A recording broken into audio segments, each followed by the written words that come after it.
I've always enjoyed late-night walks. There's something about the quiet that makes life's complications feel far away. I'm a carpenter by trade, been at it for nearly 35 years. I live alone on a sprawling ranch in Wyoming, just me and my dog, Scout. The house is too big for one person, but after my wife, Elena, passed away, I couldn't bring myself to leave. My kids moved away long ago, and since cancer took her, it's just been me and Scout.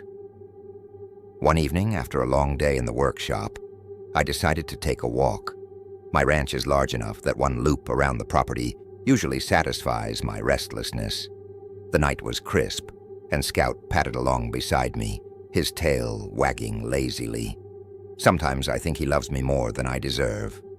I've walked that loop countless times, but as I was heading back to the house, something unusual caught my attention. I glanced up at the second-story window, the one overlooking the bedroom Elena and I used to share. For a brief moment, I thought I saw movement. I stopped dead in my tracks, staring at the window. There was no reason for anyone to be in there. I hadn't set foot in that room for years. The memories were too much. Anger replaced fear as I considered the possibility of someone breaking into my home. I stormed inside, heart pounding, and bolted up the stairs. The bedroom was exactly as I'd left it, untouched, dusty, and cold.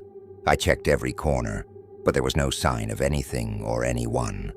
Still, I couldn't shake the feeling that something wasn't right. I stood there for a long time, staring at the empty room before chalking it up to my imagination. The next night, I woke to Scout growling, a low, warning rumble. He's a quiet dog, not one to bark unless there's a real reason. I sat up, straining to listen. That's when I heard it, faint creaking from above. My first thought was the house settling, but my gut told me otherwise. The sound was too rhythmic. It sounded like footsteps, coming from the bedroom directly above mine. I debated grabbing my old Winchester from downstairs, but decided against it. If someone was up there, I was confident I could handle it myself. I grabbed a flashlight and crept upstairs. Once again, the room was empty. Nothing was disturbed. The quiet was deafening. I was more anxious than ever, but I forced myself to believe it was nothing. The following night, things escalated. When I came downstairs in the morning, the kitchen lights were on. I knew I'd turned them off before bed. I never leave lights on. That's when I knew someone had been in my house. Panic set in.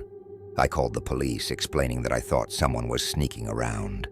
They came out, searched the place thoroughly, but found no evidence of a break-in. They were polite, but skeptical, and I could tell they thought I was overreacting. That night was the worst. I couldn't sleep, so I decided to confront my fears. I went upstairs to check the bedroom one more time.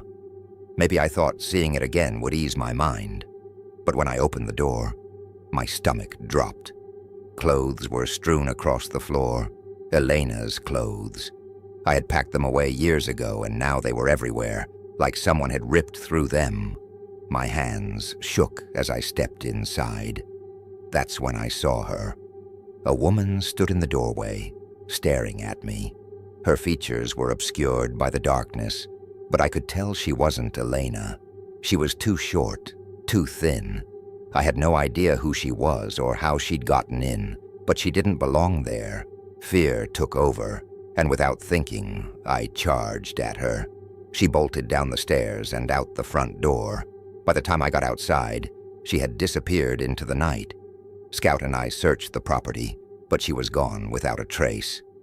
I didn't sleep at all that night. For months after, I was a wreck. Every little creak of the house set me on edge. I kept my rifle by my bed, ready for anything. The idea of asking my brother to stay with me crossed my mind, but my pride wouldn't let me. I've always handled my problems on my own, but it wasn't over. One evening, as I sat in the living room, I noticed a figure standing in the yard. She was back. She stood motionless, watching me through the window. My chest tightened as I grabbed my rifle and ran outside, Scout on my heels. She didn't move until I fired a few warning shots into the air. Finally, she turned and sprinted into the darkness. I haven't seen her since, but I know she's out there, waiting. I don't know why she's targeting me or what she wants. Living like this, constantly on edge, is wearing me down. Thank God for Scout. He's the only thing keeping me grounded. If anything else happens, I'll be sure to let you know.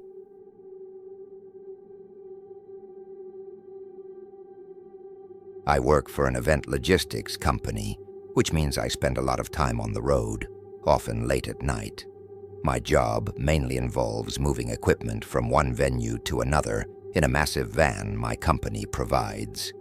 It's not the worst gig, but the hours are brutal, and it's far from what I imagined myself doing.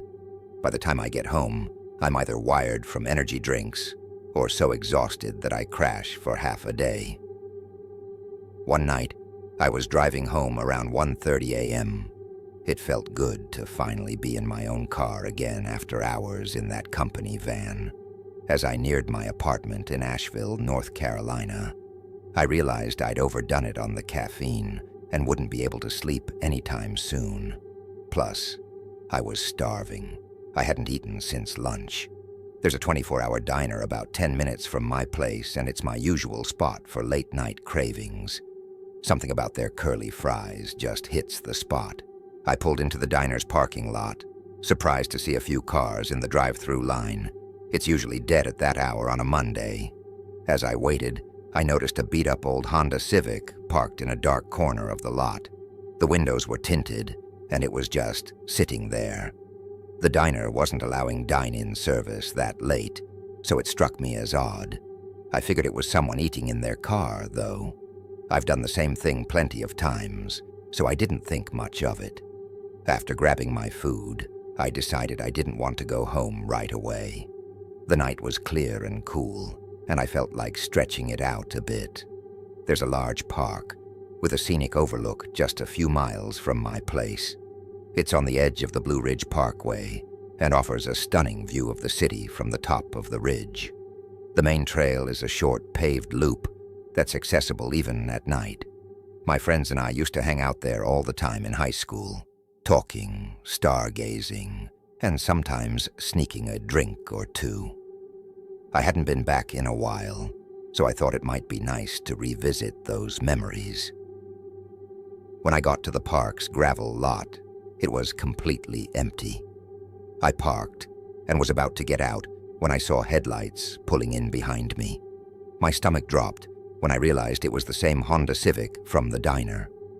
What were the odds? My unease grew as the car parked at the far end of the lot. The engine cut off, and everything went silent. I tried to shake it off, convincing myself it was just a coincidence. Maybe they liked the overlook too. Still, something about the situation didn't sit right with me. I FaceTimed my best friend, Matt, who lived a few minutes away. I told him I was at the park and feeling uneasy, and to my relief, he said he'd come meet me. While I waited, I kept one eye on the Civic. The car didn't move, and I couldn't see anyone inside. When Matt arrived, I felt a little better. We decided to walk up to the overlook together. As we made our way up the trail, I glanced back toward the lot. That's when I saw all 4 doors of the Civic open at once. 4 men stepped out, standing silently by the car. They didn't talk or move for what felt like an eternity. They just stood there, looking around. I nudged Matt and pointed. He noticed them too, but he brushed it off, saying they were probably just out for some air or a smoke. We kept walking, but I couldn't shake the feeling that something was wrong. By the time we reached the overlook, the city lights below distracted me for a while. We sat on the low stone wall at the edge of the path, eating and reminiscing about high school. For a moment, I felt like everything was normal again. Then we heard voices behind us, low laughter and conversation. Turning around, we saw 3 of the men from the Civic walking toward us, passing what looked like a joint between them. They acted friendly enough, which eased my nerves a little, but instead of finding their own spot, they walked straight up to us, standing way too close for comfort. The one holding the joint had tattoos covering his arms and a piercing in his nose. He gave a crooked smile and asked if we wanted to smoke. We both declined, and one of the others laughed and muttered something under his breath. Matt rolled his eyes, but I couldn't help myself. I blurted out, "Were you guys just at the diner?" The guy with the joint froze, his smile disappearing. His friends stared at us, their expressions suddenly unreadable. The silence stretched on, and my heart started racing. That's when I remembered there had been 4 guys in the car, not 3. Where was the 4th? Before I could say anything, Matt grabbed my arm and pointed toward the tree line. Half hidden in the shadows, the missing man was watching us. He was holding something, a metal pipe, maybe, or a crowbar. The moment he realized we'd seen him, he started moving toward us. We didn't wait to find out what he wanted. We bolted down the trail. I could hear their shouting, pounding the gravel as they gave chase. My legs burned, and my chest felt like it might explode, but I didn't stop until we reached the lot. We jumped into our cars and sped off, my tires kicking up gravel as I peeled out. I didn't drive straight home. There was no way I wanted them knowing where I lived. I called Matt, and we agreed to meet at a well-lit gas station. Once we were sure we hadn't been followed, we parked and tried to make sense of what had just happened. Matt showed me a photo he'd snapped of the men while they weren't looking. I didn't know what to do with it, but we decided to head back to the diner the next day to report it. When we returned, we spoke to a young employee and showed him the picture. His face went pale. He told us the guy with the tattoos used to work there but had been fired after harassing his ex-girlfriend, who also worked at the diner. Apparently, he'd been stalking her, even camping out in the parking lot at night. The police had been involved, but he kept violating the restraining order. Matt and I were horrified. I don't know why they decided to follow me, but it's clear the guy is unhinged. I'm hoping the police find him soon before he does something worse. For now, I'm steering clear of that diner and that park. It's been a week, and I'm still shaken, but I'm just glad Matt and I made it out of there.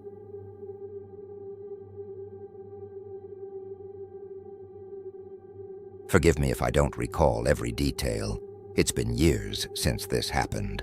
I grew up in Ardmore, Pennsylvania, where not much happens. Back in high school, my friends and I spent a lot of time exploring abandoned buildings. It wasn't exactly normal, but in a place as quiet as Ardmore, you had to get creative. One of our favorite spots was an abandoned church in Narberth. We'd been there a few times before. It was a creepy, hulking structure that practically dared you to step inside. The address is burned into my memory. 198 Elmwood Avenue. The place was terrifying, but we loved it for the rush. That fall evening was no different. It was chilly, the kind of night where the cold air bites at your skin. There were 6 of us. Me, Luna, Gina, Johnny, Max, and Allie. We hopped the 8-foot chain-link fence like we always did, ignoring the ominous creak of the rusty metal. The doors were boarded up, but we knew the way in. A broken window on the side of the building. Inside, the first thing you noticed was the floor, or, more accurately, the lack of one. The entire ground floor had been ripped out, replaced with packed dirt. A gaping hole in the center revealed a staircase leading to the basement, where we always ended up. The basement was divided into 3 rooms. One had a door, while the other 2 had only crumbling door frames. Our group gathered in the largest room, surrounded by broken furniture. A splintered chair here, a torn couch there. Johnny, the lightweight of the group, was already tipsy after just a bit of alcohol, making him loud and jittery. Despite my unease, I felt safe in the group. We laughed, talked, and drank for a while, the occasional sound of our footsteps echoing off the crumbling walls. But then it happened. A loud, violent slam. I jumped, heart racing. The noise had come from the door in the basement. None of us were near it. We froze, exchanging wide-eyed looks. Johnny, Luna, and Gina didn't wait around to figure it out. They bolted up the stairs without a word, leaving me, Max, and Allie behind.